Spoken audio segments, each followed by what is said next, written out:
Xavi démissionne.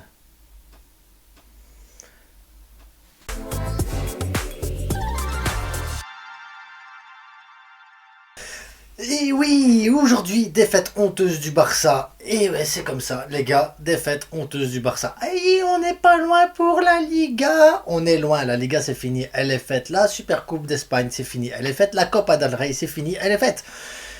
Il nous reste la Ligue des Champions. Donc Xavi démissionnera le 30 juin. Le 30 juin, quoi qu'il arrive, Xavi démissionne. Maintenant, comme je l'ai dit en fin de vidéo, Xavi doit démissionner maintenant. Maintenant, je sais, il n'y a pas l'argent pour reprendre un autre coach. C'est pour ça, ça permettra à Laporta de travailler tranquillement sur l'entraîneur qu'on va avoir besoin pour la saison prochaine. On va parler de l'entraîneur qu'on aura besoin, le profil type pour ça aussi dans la prochaine vidéo qui va sortir incessamment sous peu, parce que ça va être le sujet. Réellement, ça va être le sujet, les noms, les rumeurs, qui on doit aller chercher, comment on doit aller chercher, et tout ça. Ça va faire sujet d'une vidéo complète parce que ça va être trop d'informations à aborder pour ce soir. Et bon, c'est déjà ma troisième vidéo aujourd'hui, les gars. Doucement. Comme j'ai envie de dire, comme on dit en Belgique, belle main, gamin. Belle main. Donc, Xavi démissionne. Si maintenant on perd en Ligue des Champions, Xavi sera parti à ce moment-là. Et c'est là en fait que le bas blesse. C'est pourquoi attendre. S'il y a une solution pour Xavi, pour que Xavi parte après la Ligue des Champions, il y a une solution, même si elle est temporaire, comme je l'ai dit en fin de vidéo, du débrief. Donc allez voir le débrief en fin de vidéo de toute façon. Et je vous invite à aller voir ce débrief de toute façon du match, parce que c'est la meilleure vidéo du monde. Après celle-ci. Donc, le problème, c'est que là, à l'heure actuelle, on a cette sensation que les jeunes sont meilleurs que les titulaires, que les cadres, et tout ça. Il y a une raison à ça. Et la raison, elle est simple. C'est qu'ils savent que Xavi va partir, ils savent que c'est tout, et donc pourquoi ils iraient transpirer? Pourquoi ils se donneraient à fond pour un entraîneur qui ne reste pas? Pourquoi ils le feraient? Alors que les jeunes de la Masia, ils le font, et ils transpirent, et ils se donnent à fond. Pourquoi? Parce que ils ont quelque chose à gagner. Une place en équipe A. Ils ont quelque chose à prouver. Et le changement d'entraîneur, s'il est fait maintenant, et c'est ça qui devrait être fait maintenant, ça apporterait à ce moment-là un repositionnement au niveau des cadres et une nouvelle dynamique au niveau des cadres. Et c'est de ça qu'on a besoin, c'est de redynamiser les cadres. Je parle pas de Lewandowski, parce que même si tu le redynamises, lui, il va nous faire un infarctus tellement qu'il est mauvais. Mais des joueurs comme Frenkie, Gundogan, Aroro, Koundé, tous ces joueurs-là ont besoin d'être redynamisés. Et le seul moyen de le redynamiser, c'est le changement de coach. Et c'est là que ça me fait mal de me dire, Xavi partir là en juin, alors que la solution c'est de le faire partir maintenant. Donc après, je parlerai de Xavi 2 secondes après. C'est important, surtout si tu veux faire quelque chose en Ligue des Champions. Naples a investi entre 80 et 100 millions, je pense, là, pour pouvoir jouer la Ligue des Champions. Nous, on va faire zéro investissement parce qu'on n'a pas d'argent, ok. Mais il y a un moyen de redynamiser cette équipe qui est quand même talentueuse par moment. C'est de changer d'entraîneur maintenant pour préparer correctement la Ligue des Champions, avoir une base pas saine, parce que voilà, le chantier il est énorme, mais déjà avoir peut-être un peu plus de mouvement, un peu plus d'envie sur le terrain. Et même si tu mets un Rafa Marquez pour 3 4 mois, le temps de trouver un coach qui va à ce moment-là prendre le relais avec le bon profil, comme je vous l'ai dit, on en parlera plus tard, à ce moment-là, ça serait bien. On a besoin de dynamiser, ne fût-ce que pour passer ces huitièmes de finale de Ligue des Champions. T'arrives en quart de finale, voilà, c'est bon, tu sais, ta saison elle est finie, voilà, tu t'arrêtes là. Pour moi, la solution, ça aurait été celle-là. C'est vraiment la solution pour moi ultime, c'était celle-là pour cette saison-ci. Rafa Marquez dans le long terme, c'est non. C'est non. Et tout autre coach qui n'a pas d'expérience dans un grand club, c'est non également. Donc venez pas me sortir des noms bizarres. Pour moi, c'est non. Et non plus des coachs qui font des polémiques à chaque fois qu'ils quittent un club, c'est non également. Vous savez, des Tuchel, Mourinho, c'est non. C'est non. Donc voilà le truc. Maintenant, Xavi, je vais parler 2 secondes de Xavi. Parce que moi, Xavi, j'étais content quand il est arrivé au club. Content de ce qu'il a fait la première saison. Et c'est une légende du club, les gars, que j'ai énormément de respect. Même là, à l'heure actuelle, ça me fait de la peine. Très franchement, ça me fait de la peine de voir Xavi dans cette situation-là.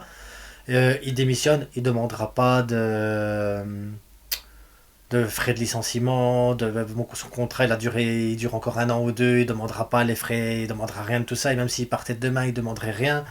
Et il est là pour l'amour du club, il sait que là il est dans une situation où voilà, il peut plus tenir au club, et j'ai énormément de respect pour Xavi. Maintenant, le respect, euh, c'est une chose, la suite du projet c'en est une autre. L'institution passe au-dessus des joueurs, passe au-dessus des entraîneurs et passe au-dessus même de la présidence. L'institution Barça est plus forte que tout ça. Donc même si j'ai énormément de respect pour Xavi, même si je l'ai soutenu très longtemps, il est temps. Il est temps. Vraiment, il est temps. Parce que ça devient pénible. Je le vois au fur et à mesure des matchs. Il n'y a plus. Il y a plus rien derrière les matchs. Il n'y a plus ce petit truc. Ici, on est revenu à 3-2 tantôt. Et tu savais que tu pouvais te prendre un but. Bon, 2, c'était possible. 3, c'est inédit. Donc tu te prends 5 buts là sur un match, tu en prends 4 le match d'avant, ça te fait 9 buts. Tu t'en prends 4 contre le Real Madrid.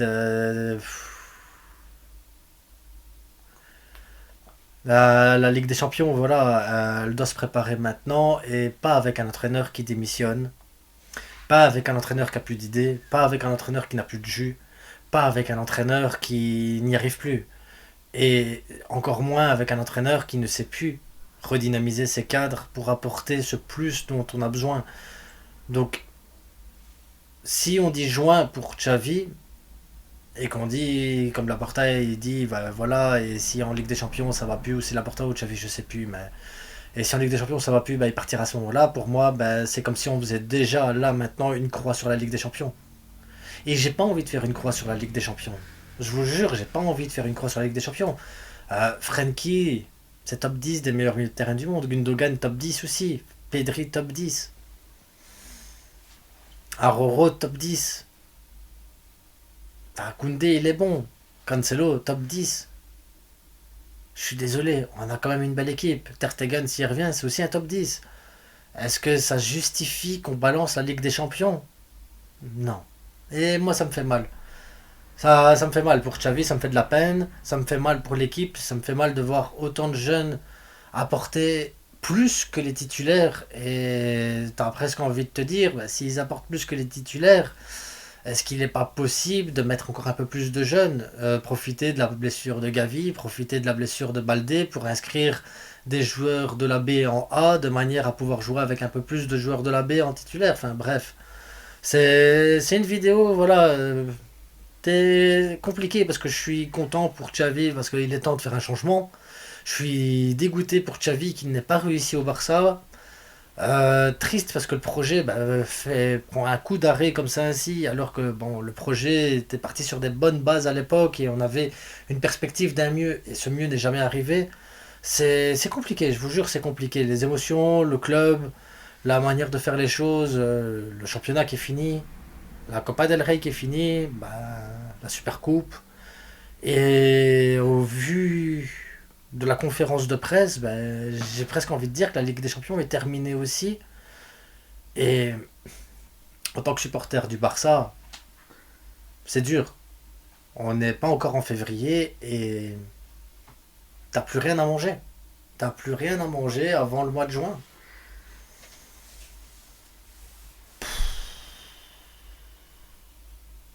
C'est pas.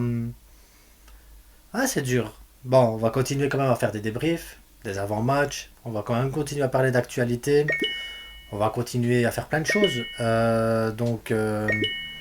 Les vidéos vont pas se stopper comme ça du jour au lendemain parce que c'est non. Vous me faites du bien. Discuter avec vous, ça fait du bien. Mais là, il faut redynamiser le groupe, les gars. Et en redynamisant le groupe, redynamiser les supporters. Parce que là, on est tous. C'est compliqué. C'est compliqué. En attendant, ben, je vous souhaite à tous une bonne soirée, une bonne journée pour ceux qui regardent ça demain. Et on se retrouve bientôt pour une prochaine vidéo. Aujourd'hui c'était ma troisième, je pense que je vais m'arrêter là pour aujourd'hui quand même. Quand même un petit peu. Euh... Bon, le plus important les gars, c'est que vous vous portez bien. Que vous alliez bien. Qu'on reprenne du plaisir devant le Barça. Et qu'on n'oublie pas le plus important. C'est que du foot les gars. C'est que du foot. Mais les émotions que ça procure le football, que ce soit positif ou négatif, c'est... Allez, visca le Barça quand même les gars, visca le Barça. Ciao.